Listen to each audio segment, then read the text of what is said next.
हाँ friends, SICT education में आपका स्वागत है। दोस्तों, जो आउटसोर्सिंग पर वीडियोज़ हम लेकर आए थे उसी में कुछ कमेंट्स थे और उन कमेंट का जवाब हम पिछली वीडियो में दे भी चुके हैं और बहुत ढेर सारे कमेंट्स का जवाब देने बाकी भी हैं। दोस्तों, आउटसोर्सिंग का जो हमारा ये चैनल है, ये SICT एजुकेशन, कोशिश किया हमने कि जो भी आउटसोर्सिंग की न्यूज़ हो, जो आउटसोर्सिंग की बातें हों, उसको हम आप तक लेकर आते रहते हैं और उसी क्रम को बढ़ाते हुए आज भी जो वीडियो लेकर आए हैं हम, वो आउटसोर्सिंग पर ही है। दोस्तों, अभी हमारे एक व्यूअर का फ़ोन आया था हमारे पास, चूँकि हम इसमें नंबर भी दे रखे हैं, अगर आप चाहें तो वहाँ से ले सकते हैं। तो उन्होंने कुछ सवाल पूछे और भी कुछ लोगों ने कमेंट भी किया है, तो उसमें जो है उस पर एक छोटी सी वीडियो बनाना चाहेंगे। यहाँ पर ज़्यादा लंबी वीडियो नहीं बनाएंगे, अगर हो सके तो वीडियो अंत तक देखिएगा। अगर वीडियो अच्छी लगे तो लोगों तक शेयर जरूर करिएगा, क्योंकि आउटसोर्सिंग पर सबसे विश्वसनीय चैनल इसमें आप देख रहे हैं, जिस पर जो भी पुख्ता जानकारी होती है उसको हम लेकर आते हैं आपके लिए। क्योंकि आउटसोर्सिंग पर जितने भी चैनल आप देखे होंगे, कुछ लोग इधर उधर की न्यूज़ जो है चलाते रहते हैं, लेकिन यहाँ पर हम आपको कोशिश करते हैं कि पूरी तरीके से एक ऑथेंटिकेटेड न्यूज़ मिल सके। तो दोस्तों, आज की जो वीडियो है हमारी, वो इस मुद्दे पर है कि जो आउटसोर्सिंग में जो जॉब्स आती रहती हैं, उसमें से जो इस समय उत्तर प्रदेश में राष्ट्रीय ग्रामीण आजीविका मिशन यानी UPSRLM का जिसको कहते हैं, UPSRLM, NRLM का जो यूपी का पार्ट है उसकी बात कर रहे हैं, क्योंकि उसमें बहुत ज़्यादा मात्रा में वैकेंसीज खाली हैं, इसलिए उस पर हम वीडियो बनाने वाले हैं।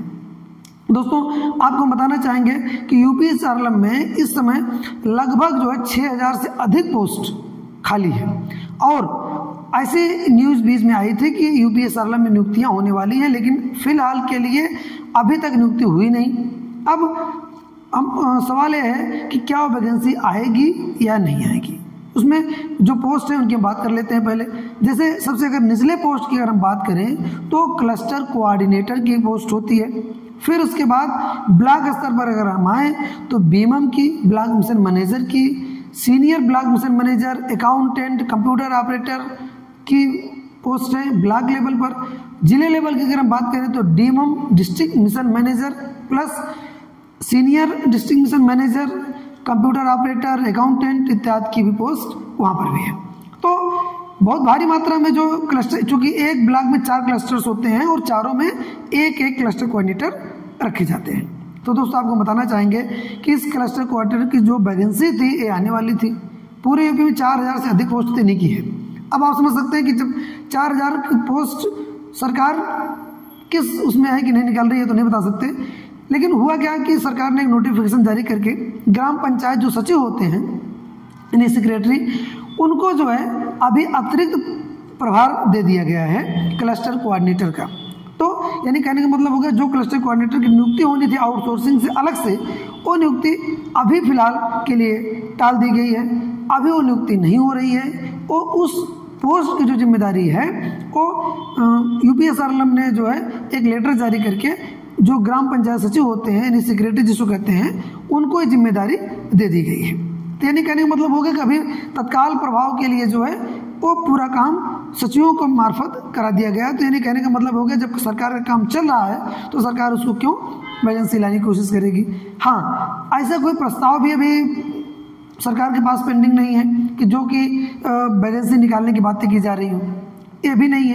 तो यानी कहने का मतलब ये हो गया कि अभी फिलहाल के लिए अगर हम कहें तो UPSRLM में कोई भी वैकेंसी आने की संभावना नहीं है।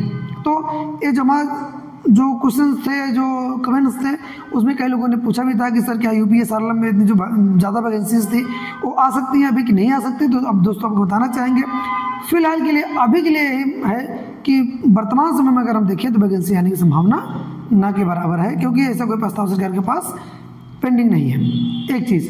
दूसरी चीज़, सेवा योजन पोर्टल से जो आउटसोर्सिंग की भर्तियाँ की जाती हैं, वह भर्तियाँ क्या की जाएंगी, जो की जाती हैं भर्तियाँ सेवा योजन पोर्टल के माध्यम से उत्तर प्रदेश में खास करके, तो क्या वो वैकेंसीज परमानेंट होती हैं, आउटसोर्सिंग पर होती हैं या किस पे होती है, इस पर भी कई लोगों ने कमेंट करके हमसे पूछा है। तो दोस्तों, आपको बताना चाहेंगे कि अधिकतर वैकेंसी जो, चूँकि सेवा योजन पोर्टल का जो निर्माण किया गया था और जिसको रोजगार कार्यालय भी कहते हैं यूपी में, तो उसमें जो है पहले तो सरकारी वैकेंसी के लिए ही वो नोटिफिकेशन दिया करता था विभाग, जो सरकारी वैकेंसी जाती थी उससे संबंधित जो नोटिफिकेशंस होती थी वह अभ्यर्थियों तक जो है ये विभाग पहुंचाता था।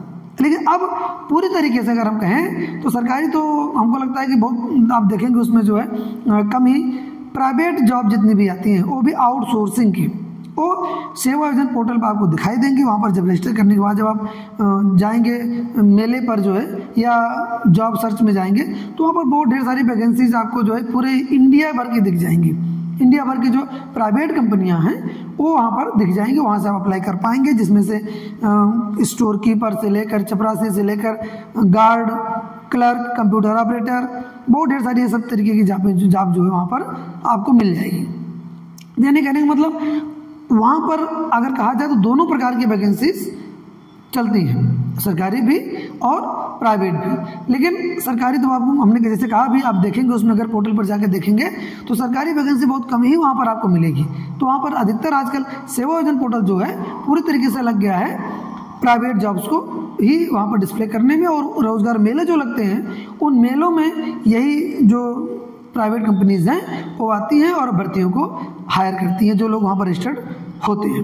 दोस्तों इसी प्रकार के जो आउटसोर्सिंग संबंधित न्यूज़ होगी वो हम लेकर आते रहते हैं। एक नई वीडियो के साथ फिर हाजिर होंगे। अभी के लिए वीडियो ज़्यादा बड़ी नहीं बने, 60 में लेकर आए थे चूँकि ये यूपीएसआरएम से संबंधित जो न्यूज़ थी उसके लिए हमें पूरा वहाँ पर कमेंट में जवाब नहीं दे सकते थे, इसलिए एक नई वीडियो लेकर आए आपके लिए। आशा वीडियो जरूर पसंद आई, अगर पसंद आई हो तो लोगों तक शेयर जरूर करिएगा। बहुत बहुत धन्यवाद।